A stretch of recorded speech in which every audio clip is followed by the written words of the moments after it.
반갑습니다. 종부세 대참사 충격의 4.4.5입에 대해서 같이 한번 알아보도록 하겠습니다. 4.4.5입이라고 하면은 1954년도 자유당 시절에 한마디로 반올림을 자기 마음대로 한다는 얘기예요. 5 이상 넘어가야지, 5를 초과해야지, 5 이상이죠. 그러면 반올림이 되는데 4도 반올림을 하고 이런 식으로 반올림을 자기 입맛에 따라서 하는 것을 그 당시 4.4.5입이라고 했는데 여러분들이 한번 찾아보시기 바라고, 또다시 종부세는 대참사를 지금 예고하고 있습니다. 네.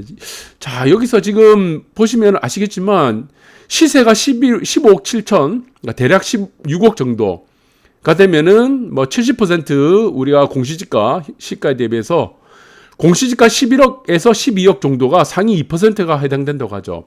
그래서 1주택자부터 종부세가 낼 듯하다라는 내용이고, 그 부분에서 있어서 세부가 지금 나왔습니다. 그것이 나온 것이 뭐냐면 듣도 보도 못한 억단위 4.4.5입 상위 2% 반올림 종부세가 지금 예고되고 있습니다. 여러분들 이거 경악을 금하지 못하는 일들이 지금 계속되고 있습니다. 네, 지금 지난 시간에도 말씀드렸지만 우리가 아파트가 없는데 아파트 담보대출을 받으면 무엇입니까? 대출 사기가 되죠. 땅이 내 땅이 아니에요. 땅이 없어요. 그런데 그것을 분양을 하게 되면 무엇입니까? 분양 사기가 되는 겁니다. 남의 땅에다가 분양을 하는 것은 사기가 되는 거죠. 분양 사기죠. 그래서 이기심도시 같은 경우는 정부가 가지고 있는 국유지를 상대로 분양을 했기 때문에 정부가 가진 땅을 정부가 분양하는 게 가능하죠. 사전 찬양이 가능한데 현재 상기심도시는 어떻게 됩니까? 내 땅이 아니에요. 정부가 가진 땅이 아니고 다른 사람이 소유를 갖고 있는 땅을 분양을 하고 있다. 그래서 또다시 문제가 되고 있는데, 그리고 지금 종부세도 지금 굉장히 문제가 되고 있습니다. 상위 2% 반올림 종부세가 되는데 이것이 무엇이냐면은 쉽게 한번 여러분들 보도록 할게요. 내 아파트 가격이 지금 11억 5천입니다.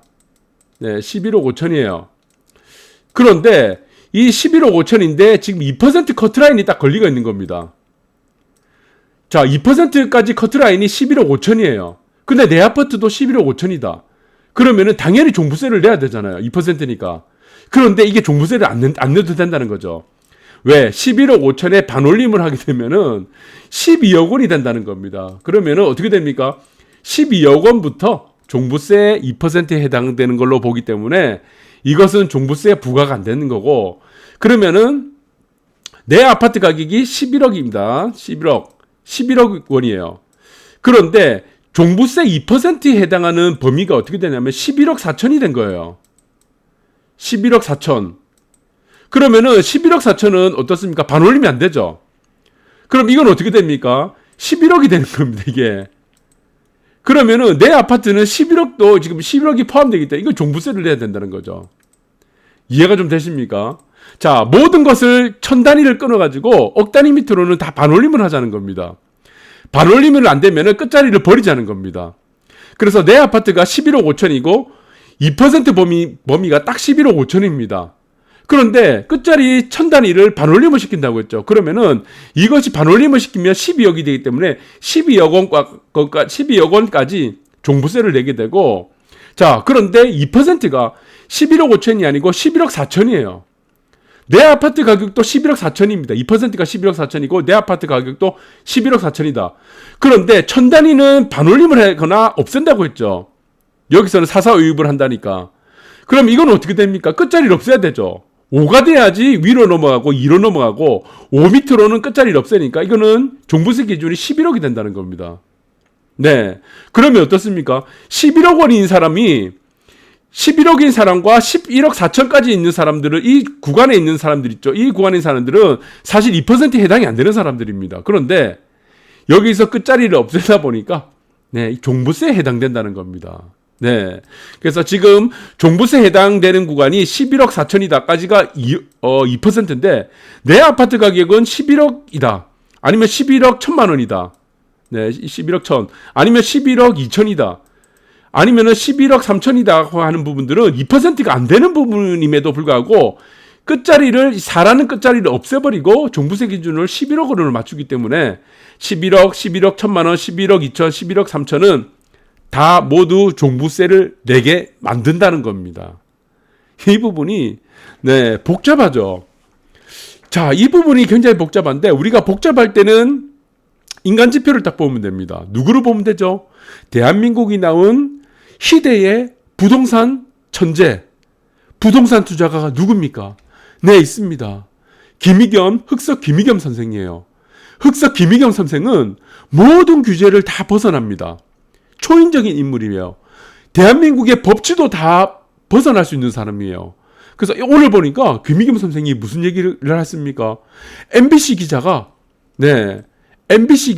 윤석열 총재 윤석열을 지금 조사를 하면서 경찰을 사칭했다고 합니다.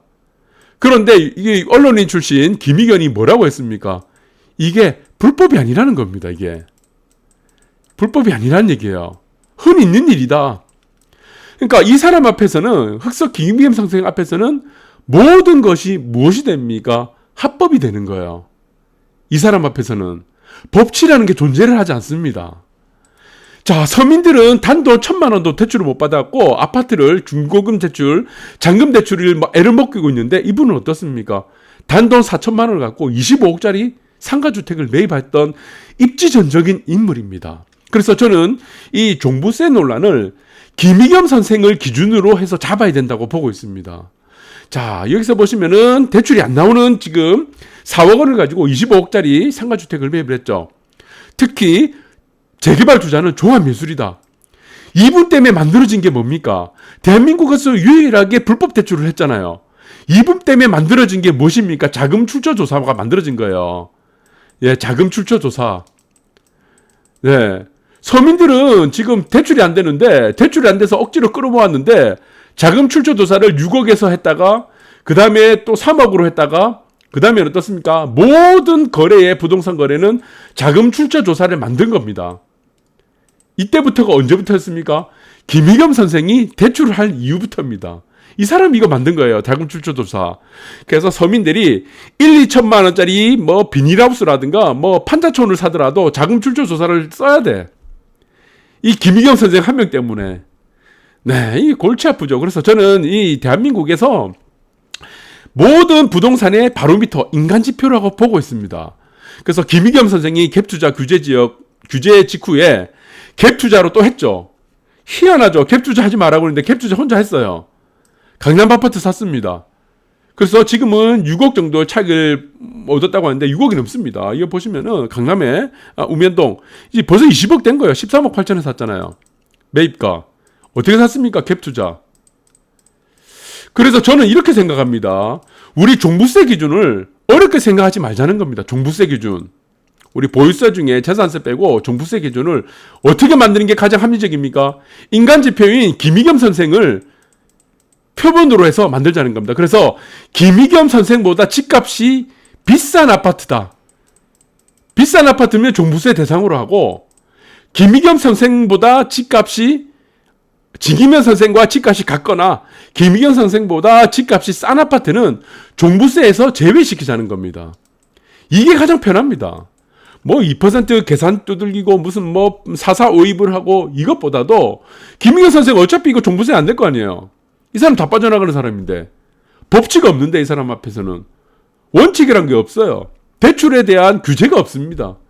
법치, 규제, 원칙 자체가 대한민국에서 이게 적용이 안 되는 사람이기 때문에 차라리 그냥 김희겸 선생의 롤모델로 해서 기준을 둬가지고 김희겸 선생 집값보다 초과하는 아파트는 무조건 종부세를 내고 김희겸 선생보다 값거나 낮은 아파트는 종부세를 제외를 하자. 이게 가장 합리적인 방법이다. 여러분들 맞습니다. 이게 이렇게 하는 것이 맞다고 보고 있고 그 다음에 또 다른 논란이 되는 것이 무엇입니까? 16억 아파트는 종부세를 내고 18억 단독주택은 안 내는 종부세가 되어버렸습니다. 이 차이가 무엇입니까? 이거 전화가 오네. 자, 이 차이가 무엇이 되겠습니까? 네, 이 차이는 무엇이냐면은 종부세를 내는 공시지가입니다. 공시지가 반영이 다른 겁니다. 어떻게 다르죠? 네. 아파트를 볼까요? 아파트는 공시지가가 반영되는 현실화율이 몇 퍼센트입니까? 70%죠. 대략 70%가 좀 넘죠. 지역에 따라서는 조금 차이가 있습니다. 그 아파트, 해당 아파트도 좀 다르고, 일반적으로 70%가 넘고, 뭐 거의 80%에 육박하는 곳들도 있고. 그런데, 여기서 또 다른 게 무엇입니까? 주택. 단독주택. 주택은 공시지가가 대략 50에서 55%예요. 자, 그러면 절세 효과가 엄청나다는 겁니다. 절세 효과. 안 내도 된다는 거죠. 단독주택은 18억까지 안 내도 되니까. 자, 여기서 지금 논란이 되는 것이 무엇이냐.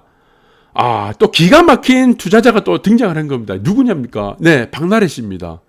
박나래 씨는 정말 열심히 저는 인정합니다. 네, 이 사람도 인정하고. 그런데 박나래 씨보다 여러분들이 머리가 좋다고 하시는 분들, 제 방송에 들으신 분 중에 있나 모르겠습니다. 정말 머리가 좋으신 분이에요. 모든 것을 꿰뚫고 있는 겁니다. 왜 이분이 단독주택을 샀을까요? 왜 단독주택 샀까요? 지금 시가 60억짜리죠. 경매 낙찰가가 48억 정도라고 합니다. 뭐 여러 가지 또 비용으로 해갖고 뭐 55억이라고 했는데 시가는 60억짜리라고 합니다. 잠깐만요. 이게 좀 60억짜리라고 하는데, 자, 이분이 보시면은 시가가 60억인 거니까 공시지가 반영률을 50%만 해도 뭐 공시지가 30억이잖아요. 그런데 이분이 만약에 아파트를 샀으면 어떻게 됐겠습니까? 공시지가 반영률이, 네, 현실화율이 70%면은 공시지가가 아파트다 이러면은, 네, 42억이 되겠죠. 42억이 공시지가 생기게 되는 거죠.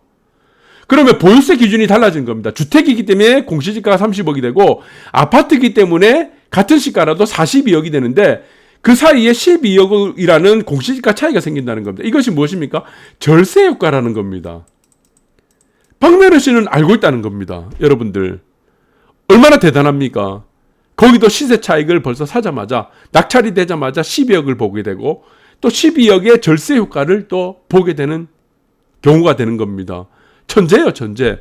여러분들 빼고 다 천재입니다. 저는 그렇게 보고 있어요. 그래서 지금 흑석 김희겸 선생도 4억 원을 가지고 2년 만에 20억을 만들었습니다. 여러분들은 뭐 하셨습니까? 박나래 씨는 보시기 바랍니다. 얼마나 절세를 잘합니까? 단독주택을 바로 사잖아요. 다 천재예요. 전부 다 우리보다 다 머리 위에 있다는 겁니다. 네, 여기서 우리가 조금 반성을 하시기 바라고, 그리고 이 너무나 뛰어난 투자자들 너무나 많습니다. 그분들을 매일매일 우리가 지금 벤치마킹을 하고, 그리고 학습을 통해서 그분들의 전략을 손수 우리가 뭐 체험을 하고, 네, 학습을 하고, 그리고 내 것을 만드는 시간이 되었으면 합니다. 감사합니다.